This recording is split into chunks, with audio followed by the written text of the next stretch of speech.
Assalamualaikum warahmatullahi wabarakatuh. Selamat pagi Bapak Endresya Putra dan teman-teman sekalian. Kami dari kelompok 7 ingin mempresentasikan tentang pengawasan dan pengendalian organisasi, yang dimana dengan anggota kelompok yaitu Elizabeth Saida Silaban, Risa Nabila Lesmana, Rizky Samora Mulyana, Angelina Sitanggang, Ambrose Vera, dan Intan Arah.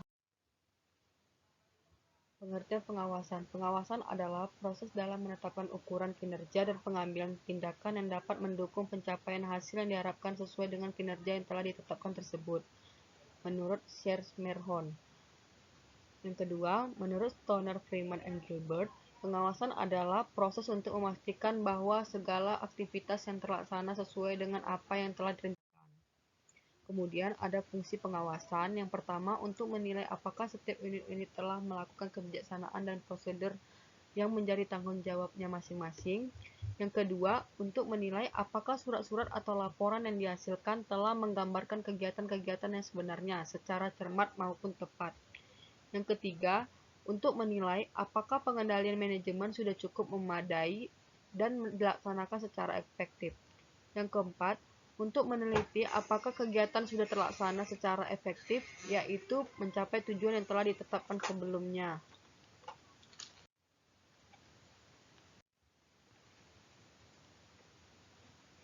Yang kelima, untuk meneliti apakah kegiatan sudah dilaksanakan secara efisien.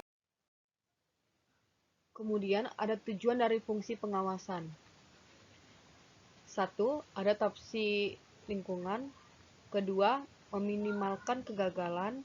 Ketiga, meminimumkan biaya. Keempat, mengantisipasi kompleksitas dari beberapa gejala yang memerlukan pengawasan. Pertama, terjadi penurunan pendapatan atau profit, namun tidak begitu jelas faktor penyebabnya. Kedua, penurunan kualitas pelayanan, teridentifikasi dari adanya keluhan pelanggan. Ketiga, ketidakpuasan pegawai. Keempat, berkurangnya kas perusahaan. Kelima, banyaknya pegawai atau pekerja yang menganggur. Keenam, tidak terorganisasi setiap pekerjaan dengan baik. Ketujuh, biaya yang melebihi anggaran. Kedelapan, adanya pengamburan dan inefisiensi. Selanjutnya, ada pengertian pengendalian.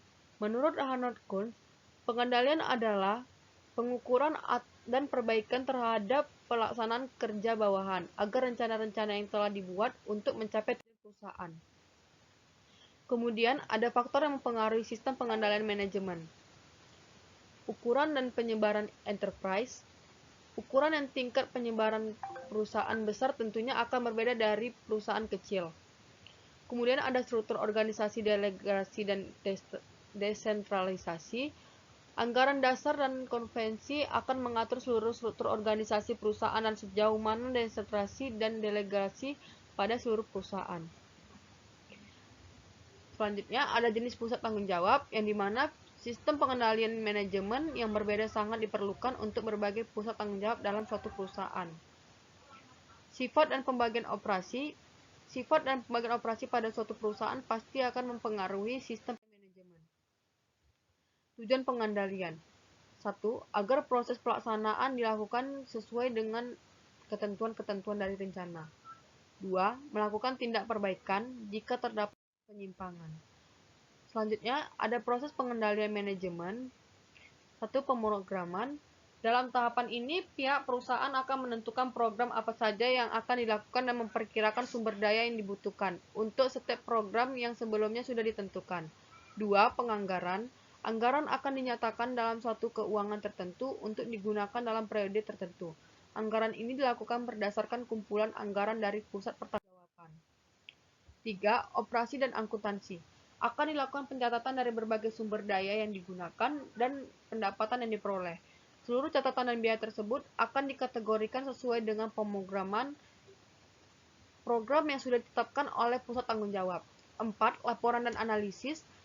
Analisa laporan manajemen ini bisa berupa perlu atau tidaknya strategi perusahaan untuk ditinjau kembali, perlu atau tidaknya dilakukan kebijakan penghapusan, penambahan, atau perubahan pada program di tahun selanjutnya, perlu atau tidaknya dilakukan perubahan anggaran, dan terakhir perlu atau tidaknya perbaikan untuk tiap masalah yang tidak dapat diantisipasi. Demikian presentasi dari kami akhiri. Selamat pagi. Wassalamualaikum warahmatullahi wabarakatuh.